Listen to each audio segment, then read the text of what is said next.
Hello, beautiful people, and welcome to the first ever episode of this brand new podcast. My name is Gideon, and this is The Skid with Gid. Very creative, I know. So, ultimately, the goal of this podcast is to go through different aspects of high school athletics, tell stories about how we as a people can work on improving them, but also just giving general advice from the wisdom that I've gathered over time. Not saying that I'm the that I'm the end all be all. That I have a lot left to learn, but that's why I have people like today's guest on to help share with me and share with you all the different aspects of what we can be doing better as a group to help high school athletes. So, episode 1, recruiting. Now, most athletes want to play on the next level, whatever that next level is. If you're in middle school, you want to play in high school. If you're in high school, you want to play in college. And somebody who has both played in college, has coached high school, has coached in college, obviously played in high school, but today I'm going to have on a very special guest. Would you please introduce yourself? Jayson Robinson, Dean of Students at Timnath Middle High and also the head football coach at Timnath Middle High. And Coach Robinson, you have a very long and storied history with this sport. Could you run us through your football journey and how you got to where you are today? So history, I started at Thompson High School back, how many years ago was that? 94 to 98, I think, playing. Played fullback and linebacker my last couple of years. I also played DN there, a little offensive line, and then moved on to Valley City State University in North Dakota. Played linebacker there, blew out my knee, third game of the season. After that season was done, I transferred to Northland Community Technical College in Minnesota, junior college. Played 2 years there as safety, and then ended up getting offered a job with Delta Airlines, moved to Georgia, and then started my coaching journey with Northgate High School in Newnan, Georgia. I moved on from Newnan, moved out to Colorado, did 1 year at Mountain View High School under Bart Mays, and then my next year I was going to be under Brian Inman at Thompson Valley High School, but got offered a job with Colorado State University and Sonny Lubick and his staff. So went there, did a year there, and then ended up at Windsor for a small stint with Chris Jones in his first year out there, and then got my work from CSU, working on my teaching degree and student taught and did certain classes out at Fort Collins. So I jumped under Eric Rice there for 8 years, I believe, then went out to Severance Middle School for 3 years with a bunch of even some of our current coaches. And then after that, Matt Yem got hired at Fort Collins, went back with him for a few years, and then ended up here at Timnath. Dang. Sounds like you've had a very long and eventful journey, but could you tell me a little bit more about your high school experience at Thompson? Because right now it's looking like the population of Thompson, North Dakota has hovered around like 900 to 1,000 for the past 30 odd years. Small school, Class B. Yeah. My first 3 years in high school, we were 9-man, and then my senior year, we moved to 11-man. But we made playoffs all the years. We played in the state championship game. We were runners up in, was it 96, I think, where I played a lot in that game too. But we'd always play in the Fargo Dome, or now they play in the Alaris a little bit too. But we played, I think it was from quarterfinals on, was always at the Fargo Dome each year that I was in high school. So that's really the epitome of small school ball.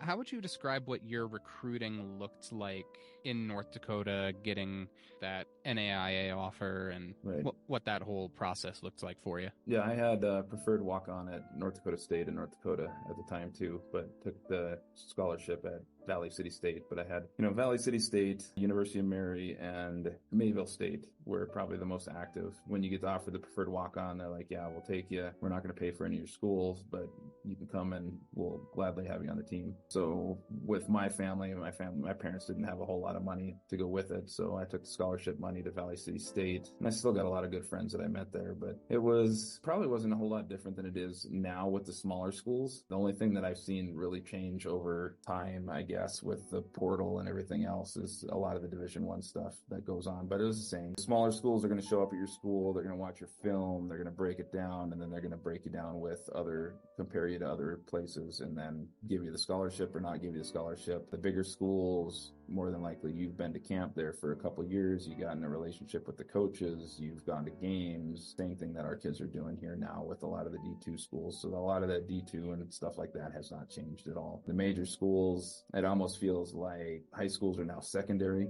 because they're going to look at the portal first. They're going to pull guys that can immediately help them. I don't feel like they're still developing, but they're not developing as much because I think like when you look at CSU and Wyoming, those schools to me are kind of bona fide junior colleges now. They're going to get the guys that really perform and become, whether you got a sophomore All-American, if he jumps in the portal, he's going to get a big offer from one of the major schools and probably get a little bit more money. So I think that's the biggest change I've seen over the years of doing it. But it's the same deal. Coaches are going to try to develop relationships with those kids that they really intend to bring in, and they're going to have their ones that are kind of on the back burner, but good athletes, good possibility of getting them as walk-ons and then develop them into something.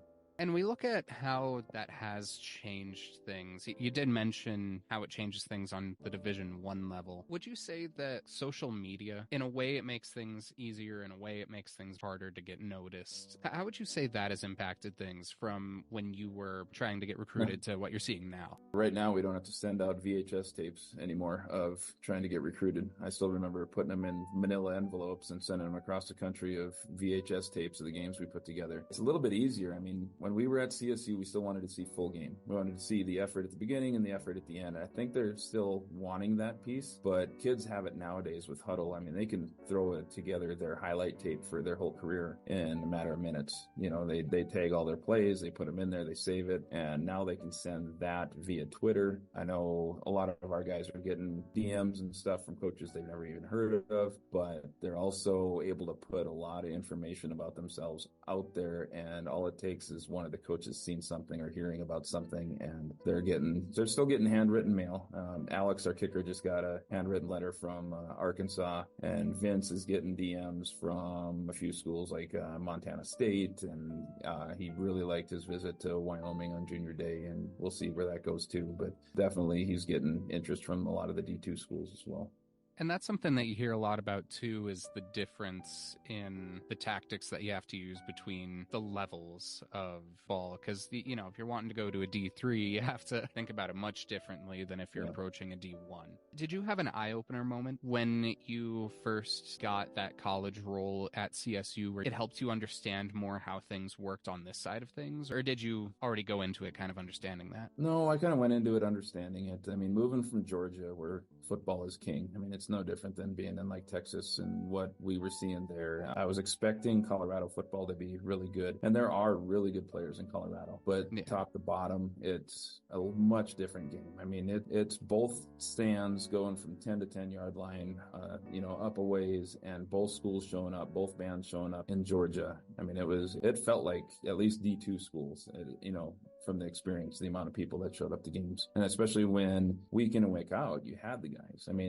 Week one, my first year was kind of eye-opening because we end up playing Megatron from Sandy Creek High School. Week two, we're playing against Boss Bailey out at Stone Mountain. It was guys that you could easily mark down like, oh yeah, they're special. And then just over and over again, you're playing against guys that are already committed to the ACC. They're committed to SEC football down there. You don't get that case here, but when you do see the special ones in Colorado, they stand out like a sore thumb. It's pretty impressive on those guys, and you hear about them all the time. I still remember Austin Eckler hearing about a big fullback that Eaton had, watching McCaffrey play for Valor. And then year in and year out, there's always a couple kids that you're like, wow, yeah, they're heads and tails above a bunch of people. And just, it's the thing you try helping kids along with too when they're getting recruited is the thing that I had. I went to a small town place when I went NAIA, and I didn't really like the town piece. So through that piece, now I coach kids. You got to look for three things: the academics that you're interested in. Do they have the football level that you're interested in?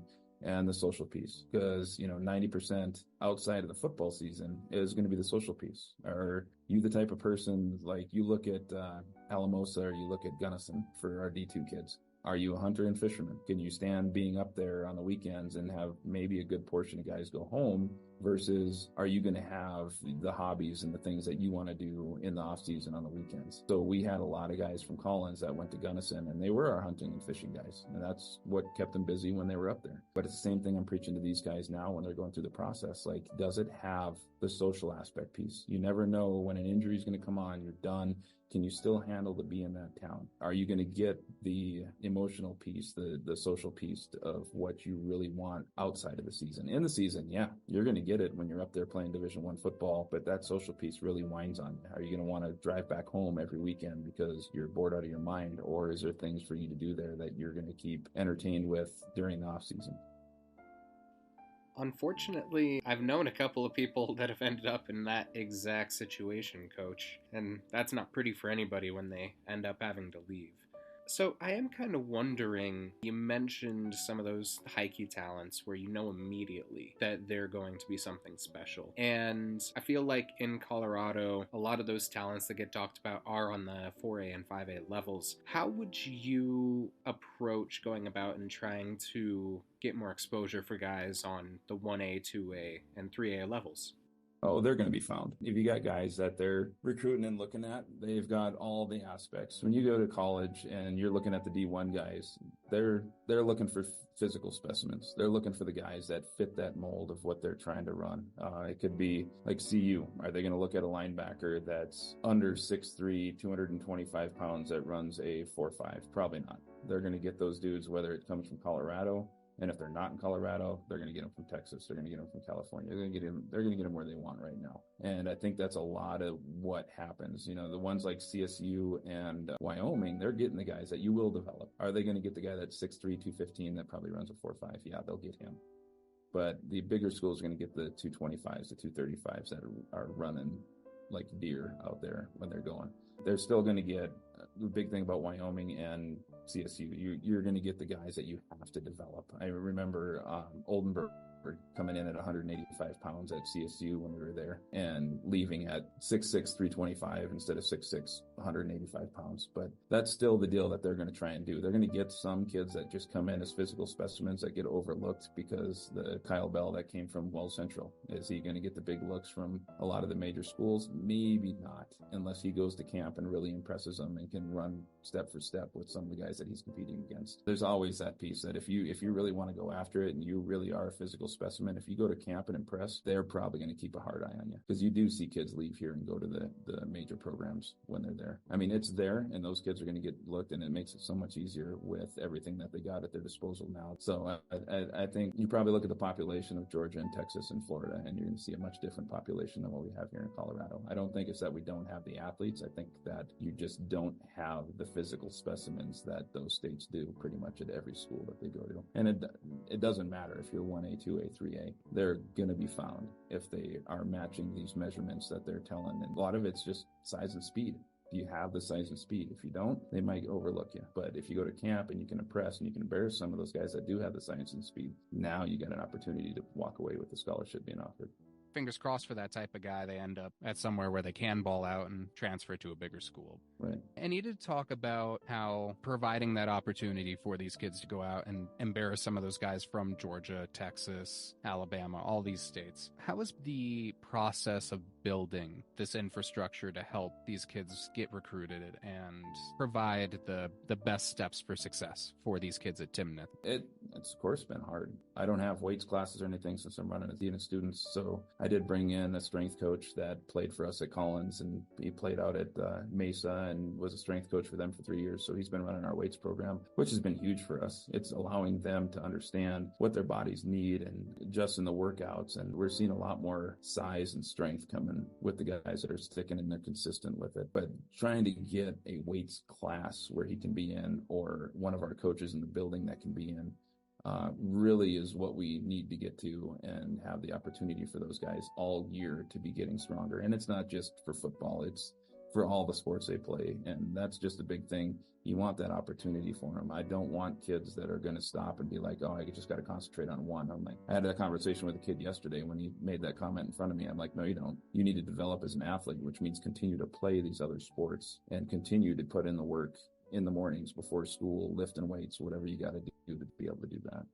Now, you have a bunch of guys here in what's going to be the first senior class at Timnath. You've mentioned Alex, you mentioned Vince. You're also going to have guys like, I don't know if Tanner Mock is going to try to play in college, but I know Cade Geist is going to be trying to get to that next level. And all of these guys have their own unique challenges. How would you describe the process of trying to sell these guys to programs on the next level? So let's say they get out their information. Do college coaches message you for like character reports and stuff like that? How would you describe that? Yeah, they'll pop in right after their season's done. They'll make a trip around and they'll start visiting schools, and then they'll come back again early spring, late spring. We'll start talking to them, but they definitely reach out via email and things, trying to get a list of people. So I keep a full list on Google Docs of our seniors that are coming up with things that I can put in there about them. You know, the intangibles that they got, the coachability, just little things like that helps them get a little tidbit of what they're looking for with them. And then it's up to the kids to get the highlights and stuff to be able to send out. And then the other big one is always their GPA. We got a lot of ones that are coming into our senior class. Some are struggling, but we got a few kids that are at that 4.1 GPA, 4.0 GPA. And those kids, I mean, that helps. When you got a kid that, say, Vince and another kid are neck and neck for the final linebacker spot to get offered, and Vince has a 4.1 and the other kid has a 2.2,